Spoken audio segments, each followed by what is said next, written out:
పెళ్లి బట్టలు కట్టుకొని ఊరేగింపుతో శివుడి గుడి ముందు తిప్పుకుంటూ ఈ యొక్క వేదికపై తీసుకొని వచ్చేసి ఇంతవరకు సంకల్పం ఏమని నేను నీకు రక్ష నాకు నీవు రక్ష అనే ఉద్దేశంతో ఇక్కడ కూర్చున్నారు పార్వతీ పరమేశ్వరుడు. అంటే లోక కళ్యాణం కొరకు మన ఇద్దరం ఎవరికి ఎలాంటి మానవుడికి కూడా ఆపద జరగకుండా వారికి ఆశీస్సులు ఇద్దామనే ఉద్దేశంతో ఈ యొక్క సంకల్పంలో ఉంటుంది. ముందు ముందు అప్పుడు చెప్తాం. ఇప్పుడు వివాహానికి సిద్ధంగా ఉన్నారు. ఇప్పుడు ఇందుకు కన్యావతం నీకు నేను రక్ష నాకు నాకు రక్ష అని ఇద్దరు కట్టుకున్నారు. తదుపరి భాషింగరాను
మనము అమ్మాయి ఇచ్చే వారికి పాదపూజ చేస్తాం. అయితే ఇప్పుడు స్వామివారికి కూడా మనము పాదాలు కడిగి పూజ కార్యక్రమం చెప్తాం. ఓం ఉత్తర దక్షిణ పాదాంచ పూజ చేస్తే దక్షిణం పాదపూజాద. ఓం హిరణ్య శృంగం వరుణం ప్రవందే జన్మజా భుక్త మతాదూనాం పాపేభ్యశ్చ ప్రతిగ్రహ యన్మే మనసా వాచా కర్మణా వా దుష్టు సంగతో తన్నజంగో వరుణో బృహస్పతి సవితా జగ పునః పునః సువిత్తానాపమోచదయత్తంతు దుర్విత్తాస్తస్మై భూయా సూర్యో ఆత్మానం జీవయంతి స్మ అవాతవా హివేశితం వివాతవా హియత్రవః త్వం హి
తర్వాత స్వామివారికి మధుపరకం. మధుపరకం అంటే ఏంటి? మధుపరకం అంటే పాలు, పెరుగు, తేనె, చక్కెర ఈ 4 కలిపితే మధుపరకం అవుతుంది. నెయ్యి కలపకూడదు. నెయ్యి పంచామృతం అవుతుంది. కాబట్టి మధుపరకం వివాహ కాలంలో మధుపరకం ఎందుకు తీసుకుంటామంటే వరుడికి ఆకలి తప్పులతో చుట్టాలు బంధుమిత్రాలు అందరూ వచ్చి కూర్చుంటారు కళ్యాణంలో. వచ్చేసి కళ్యాణం అక్షంతలు ఆయన్ని ఆశీర్వదించి భోజనానికి వెళ్తారు. మరి వరుడు వధువు ఉంటారు, వాళ్ళతో పాటు వెళ్తారా? అందరి బంధుమిత్రులు అందరి కలిసి వాళ్ళతో ఆశీర్వదించుకొని అక్షంతలు వేసుకొని వాళ్ళ నమస్కారం చేసుకుంటూ సాయంకాలం 5, 6, 7, 8 తర్వాత వరకంట ఆ భోజనం అనేది వాళ్ళకు పెళ్లి లేదు కానీ వాళ్ళకి మాత్రం వధువు వాళ్ళకి మాత్రం ఉపవాసం ఖచ్చితంగా ఉంటుంది. నూతన అపోపాస్య చేయండి. ద్వితీయ మధుపరక మధుపరక మధుపరక మధుపరకం ద్వితీయం ప్రాప్యామి అపోపాస్య తృతీయ మధుపరక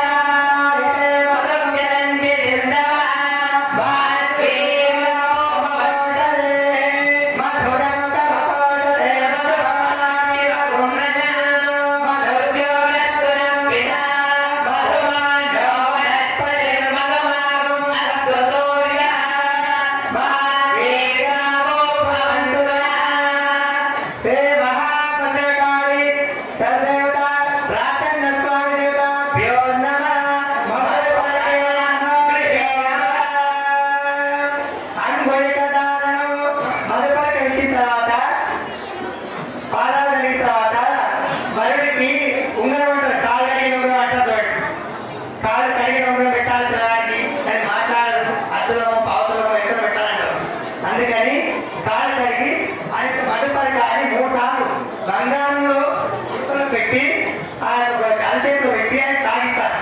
అదే లంబాడి వాళ్ళైతే ఒక గ్లాసులో పాలు బాగా పోసి తాగని చెప్తారు. ఈయనకు మధుపరకం మధు, తేనె, చక్కెర, పాలు ఈ 3 కలిపి ఆ అంగుళికంతో బంగారు ఉంగరంతో 3 సార్లు పెట్టి ఆ ఉంగరాన్ని మళ్ళీ శుద్ధోదకంలో అద్ది బొట్టు పెట్టి కుంకుమ పెట్టి స్వామివారికి ఉంగరం అనారకానికి ఈ యొక్క ఉంగరానికి వేలు పెట్టి సువర్ణ దక్షిణం అంటే బంగారు రూపకంగా దక్షిణం ఆయనకు సమర్పిస్తారు. పిల్ల తల్లి హిరణ్య రూపస్థ హిరణ్య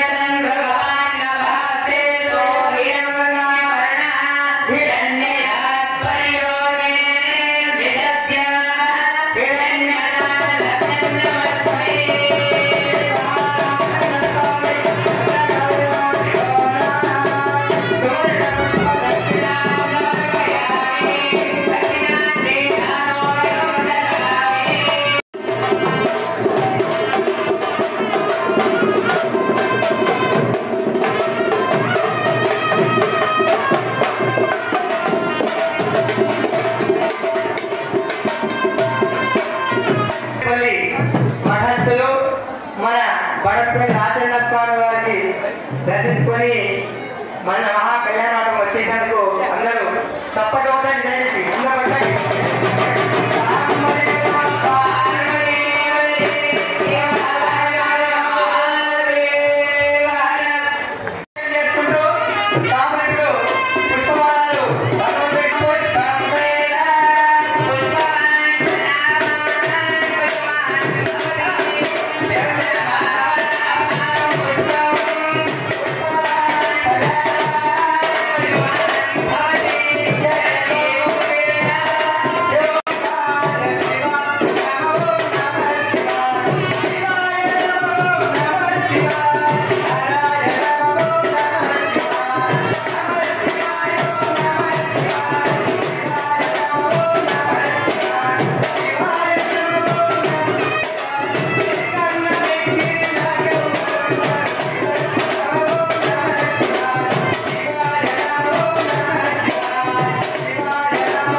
దేవతలకు గురువు. ఆయనకు ఇంకా గోత్రం అడిగే మన శక్తి మనకు లేదు. ఆయన తపస్వికుడు. ఆయన ఏంటంటే సృష్టి ఎప్పుడు పుట్టిందో ఆయన పుట్టిండు. కాబట్టి మన గోత్రం అని అడిగే అధికారం మనకు లేదు. ఏంటంటే వాళ్ళ పరమేశ్వరుడు అంతే.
మంగళసూత్రానికి ప్రతి దేవస్థానానికి ఎక్కడికి పోయినా కూడా స్వామివారికి పసుపు కుంకుమ మంగళసూత్రాన్ని పెట్టి కళ్ళబెట్టుకుంటారు. ఎందుకని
पंचाचार्यां जगद्गुरु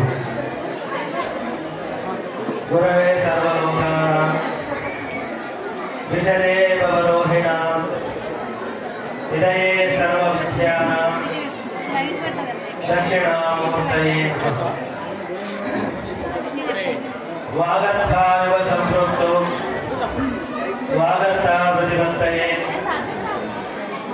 जगतं पितरो वन्दे पार्वती परमेश्वरो शिवसामगणे नमः पार्वती पते शिव महादेव श्रीमद्गुरु वज्राचार्य महाराज की जय राजराज स्वामी महाराज की जय भद्रकाली माता की श्री ब्रह्मानंद शिवाचार्य महाराज की ब्रह्मा सहित मल्लिकार्जुन भगवान की हर नमः पार्वती पते शिव हर महादेव हर प्रातस्मरणीयुలు జగదాది జగద్గురులైన పంచ ఆచార్య రూపంలో స్థాపించి అదే విధముగా ఆరాధులు షడత్ర బ్రహ్మే గురు గంగాధర శివాచార్య మహాస్వామిని స్మరించి వారి దివ్యచరణాల కరంతకోటి శిరస్సు బడపేట సుక్షేత్రనాథులైనటువంటి భద్రకాళి సమేత రాజన్న స్వామి దివ్యచరణాల కరంతకోటి శిరస్సు వంచి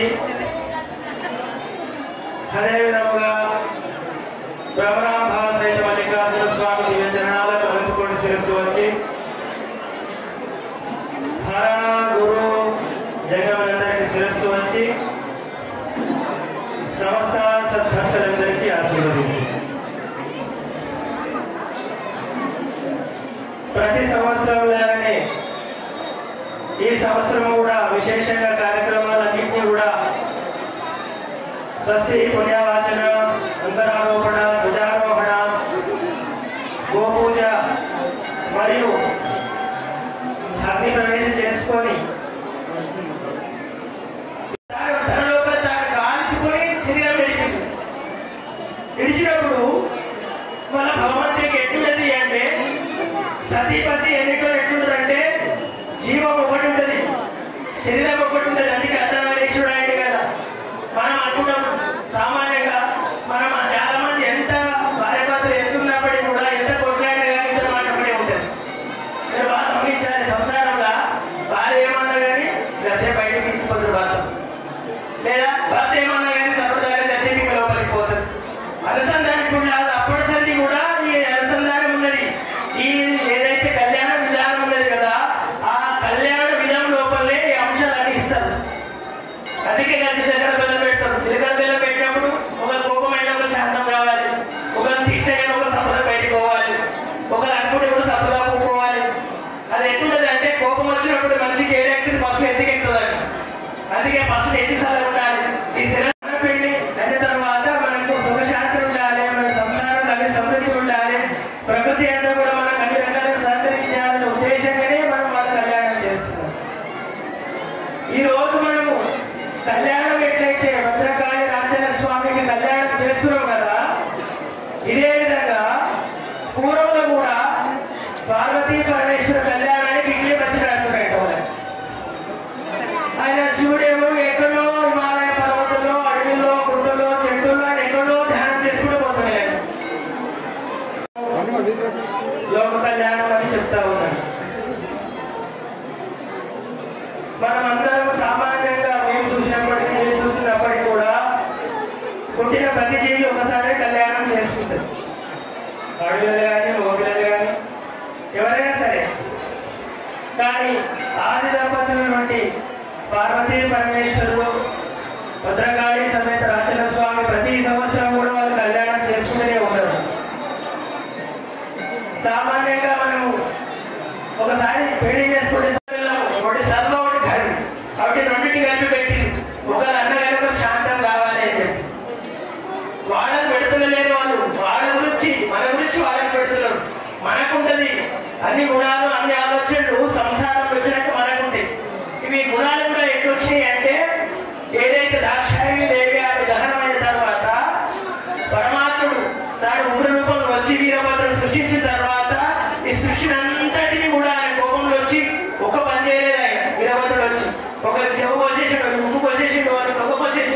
ఒకరికొక పని చేయలేదు కోపం వచ్చి. అంత అయిపోయిన తర్వాత శాంతం కావాలి అని చెప్పేసి ఏం చేయాలి, తనకి ఇష్టం వచ్చినట్టు రుచులు తిని ఏమంటారు, జీవరుచుల చేతి జీవులు చెడుతున్నాయి అంటారు. మనిషికి ఆలోచన, విచారము, ప్రకృతి ఇవన్నీ అంటే మనిషికి ఒక్కొక్క రకంగా ఉన్నాయి.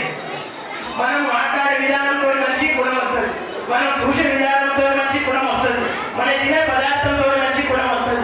లేదా ఇవన్నీ ఎక్కువ ప్రకృతిలా ఇవన్నీ మన లోపల పుట్టలేదు, అవి చూసి మనం నేర్చుతున్నాం. వాటిని చూసి మనం నేర్చినప్పుడు మన లోపల పుడుతున్నాయి. అట్లా ఈ సృష్టి రహస్యమే ఎట్లున్నది. ఆ వీరభద్ర స్వామి శాంతి చేయడానికి భద్ర కార్యక్రమం పెట్టు. వీరభద్ర అంటే తయారు చేయాలి, స్వామి ప్రసాదం తెచ్చి పెట్టాలి, వచ్చిన వాళ్ళని పోయిన వాళ్ళు చూడాలి, అదంతా బాగా చివరుతున్నది. పురుషులు చేస్తారా? పుణ్య పురుషులు ఎట్లున్నారు అంటే మంచికి తెల్ల బట్టలు వేసుకుంటారు, మంచిగా కూర్చుంటారు. వాళ్ళు ఎవరు చేయాలి, ఇవన్నీ ఎవరు చేయాలి, అడవిలోనే చేయాలి. కాబట్టి ఇప్పుడు అప్పటిసన్నీ కూడా శక్తి లేకుండా శివుడు లేడు, శివుడు లేకుండా శక్తి లేదని భావనాన్ని తెలుసుకుంటూ వాళ్ళు ఇవన్నీ కర్మానుసారంగా క్రమబద్ధంగా చేసుకుంటూ వచ్చింది. ఆ రోజు ఆ భద్రస్వామి వీరభద్ర స్వామి కళ్యాణం చేస్తూ శివుని కూడా కళ్యాణం చేసి తిప్పలు ఆయన శివుడిని పార్వతీదేవి భూమికి దానికి నానా తిప్పలు పడ్డారు. ఆయన ఏమైందంటే దాక్షాయిని ఆమె దయించినప్పుడు ఆయన ఎట్లా అయిపోయాడంటే గాలి, నీరు, అగ్ని, వాయువు, ఆకాశం దాటిపోయినాడట కనబడకుండా ఎవరికి. ఆయన ఎవరికి కనబడకుండా పోయినాడట మొత్తం. ఆయన గుర్తు పట్టడాలే లేకుండా ఆయన ఆడవాళ్ళ ఇంటి కూడా ఆడ గుర్తుపోయినాడు.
धर्मपत्नी स्वाति धर्मपत्नी सदस्य कार्तिक रामधेयस्य भार्गवी नामधेयस्य पांडंगारेड्डी नामधेयस्य कृष्णवेणी धर्मपत्नी सदस्य सह कुटुंबानां तथा कुंडलगोत्रस्य शंकरेड्डी नामधेयस्य लक्ष्मी धर्मपत्नी सदस्य संगीताभिषेकमहंकारिष्ये ओम सद्यो जातं प्रपद्यामि सद्यो जाताय वै नमो नमः भवे भवेनादि भवे भवस्वान् भवोद्भवाय नमः वामदेवाय नमो ज्येष्ठाय नमः श्रेष्ठाय नमो रुद्राय नमः कालाय नमः कलविकरणाय नमो फलविकरणाय नमो फलाय नमो फलप्रवदार्वभूतानां स्वामियोपद्वये श्रियं श्रीगन्धान् धारयामि कुङ्कुमं काञ्चनं दिमयि तपन्नपामायतनम् आयतनवान् भवति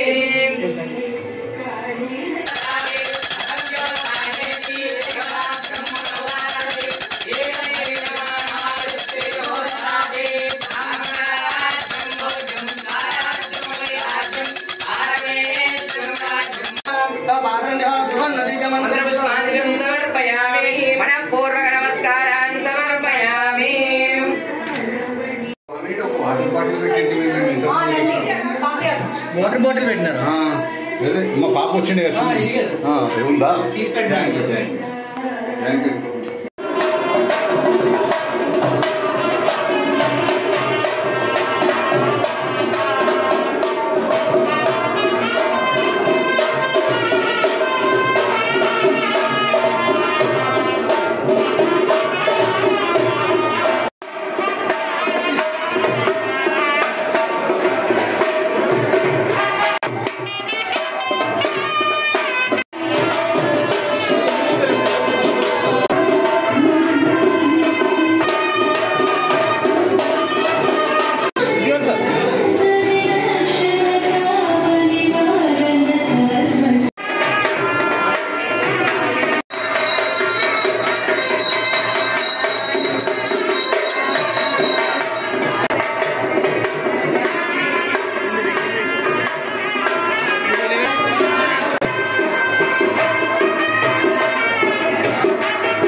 ఈరోజు హైదరాబాద్ నుంచి బడంపేట రాచన్న స్వామి దేవస్థానం గత ఎన్నో సంవత్సరాలుగా రావడం జరిగింది. కానీ రాచన్న స్వామికి మొక్కుతే కోరిన కోరికలన్నీ నెరవేరుతాయని నమ్మకంతోనే మా ఫ్రెండ్ ద్వారా ఈ బడంపేట గ్రామంకు రావడం జరిగింది. ఇక్కడ ఎంతో చాలా బాగా స్వాముల వారు పూజ చేస్తున్నారు. అన్నదాన కార్యక్రమం చాలా బాగా జరుగుతుంది. ప్రతి సంవత్సరానికి కూడా ఇంకా ఇంప్రూవ్ అవుతుంది. ఇంకా కూడా మంచిగా జరగాలని బడంపేట రాచన్న స్వామిని కోరుకుంటున్నాను. ఓం తచ్చయ్యోరావృణీమహే గాతం యజ్ఞాయ గాతం యజ్ఞపతయే దైవీ స్వస్తిరస్తునః స్వస్తిర్మానుషేభ్యః ఓధ్వంజిగాతువేషజం సన్నో అస్తద్విపదే షంచతుష్పదే ఓం శాంతి శాంతి శాంతి. శ్రీ భద్రకాళి సమేత రాచన్న స్వామి దేవాలయము, గ్రామం బడంపేట, మండలం కోహీర్, జిల్లా సంగారెడ్డి, తెలంగాణ రాష్ట్రం నందు వెలిసినటువంటి 16-17వ శతాబ్దం నాటి ఈ యొక్క దేవాలయము ఆ రోజు నుంచి ఇప్పటి వరకు కూడా మేము వంశపారంపర్యంగా ఇక్కడ అర్చకుల తాత ముత్తాతల అర్చకులుగా పనిచేస్తున్నాము. అంతేకాకుండా ఈ యొక్క రాచన్న స్వామి పాల్గశుద్ధ పంచమి మొదలుకొని సప్తమి వరకు ఈ యొక్క రాచన్న స్వామి జాతర బ్రహ్మోత్సవ కార్యక్రమాలు జరుగుతాయి. స్వామివారు పాల్గశుద్ధ పంచమిన వెలిసినారు. ఆ రోజు నుంచి ఇప్పటి వరకు కూడా రాచన్న స్వామి యొక్క పూజా కార్యక్రమాలు జరుగుతూ ఉంటాయి. ఈ యొక్క విశిష్టత ఏమిటంటే స్వామివారికి అభిషేకాలు, అన్న పూజలు, గండ దీపాలు, వాహన పూజలు మరియు బిల్వార్చన కార్యక్రమాలు మొదలగునవి కంఠం విడ్చుట, స్వామివారికి మొక్కుబడులు భక్తులకు ఏ విధంగా తీర్చుకుంటారో ఆ యొక్క మొక్కులు స్వామివారి మొక్కి ఆ యొక్క మొక్కలు తీర్చుకోవడానికి వంశపారంపర్య ఆనాటి నుండి ఈనాటి వరకు కూడా కంటిన్యూషన్గా వస్తూనే ఉంటారు. ఈ యొక్క స్వామివారు జాతర ఉత్సవాల్లో అగ్నిగుండ దహనము, పల్లకి సేవ మరియు స్వామివారి కళ్యాణ మహోత్సవ కార్యక్రమము మరియు రథోత్సవ కార్యక్రమంలో ఈ యొక్క జాతర కార్యక్రమంలో వేలాది సంఖ్యలో పాల్గొని స్వామివారు భక్తులు వచ్చి తీర్థప్రసాదాలు స్వీకరించి స్వామివారిని వేడుకుంటారు. అంతేకాకుండా సంవత్సరాంతము నలుమూలల నుండి కర్ణాటక, మహారాష్ట్ర, తెలంగాణ రాష్ట్రం నుండి ఈ భగవంతుని వేడుకోవడానికి, మొక్కుబడులు తీర్చుకోవడానికి వస్తూనే ఉంటారు. ఈ స్వామివారికి నిత్యము మొదట అభిషేకము, తర్వాత గండ దీపాలు, కేశఖండనాలు, కళ్యాణ మహోత్సవ కార్యక్రమాలు, అన్నదాన కార్యక్రమాలు వారు ఏ వాంఛతో మొక్కుకుంటారో ఆ యొక్క మొక్కుల్ని కంటిన్యూగా ఇప్పటి వరకు కూడా తీసుకునే ఉంటారు. మొక్కులు తీసిన తర్వాత కూడా స్వామివారిని వేడుకొని ఏవి అవసరం ఉంటే అవసర నిమిత్తానికి వాళ్ళు వేడుకొని స్వామివారు ఆశీర్వదించగానే వారికి మంచిగా అయిన తర్వాత ఇక్కడికి వచ్చేసి ఆ యొక్క మొక్కల్ని కంటిన్యూగా తీర్చుకుంటూ స్వామివారిని ఎల్లవేళ్ళ వేడుకుంటూ భక్తులు వస్తూనే ఉంటారు, మొక్కుబడులు తీర్చుకుంటూనే ఉంటుంటారు. సుమారుగా 16-17వ శతాబ్దం నాటి దేవాలయము. అప్పటి నుండి కూడా పాల్గొనశుద్ధ పంచమి రోజు నుండి పాల్గొనశుద్ధ పంచమి వరకు 3 రోజుల కార్యక్రమాలు జరుపుతూ ఉంటారు, జాతర కార్యక్రమాలు.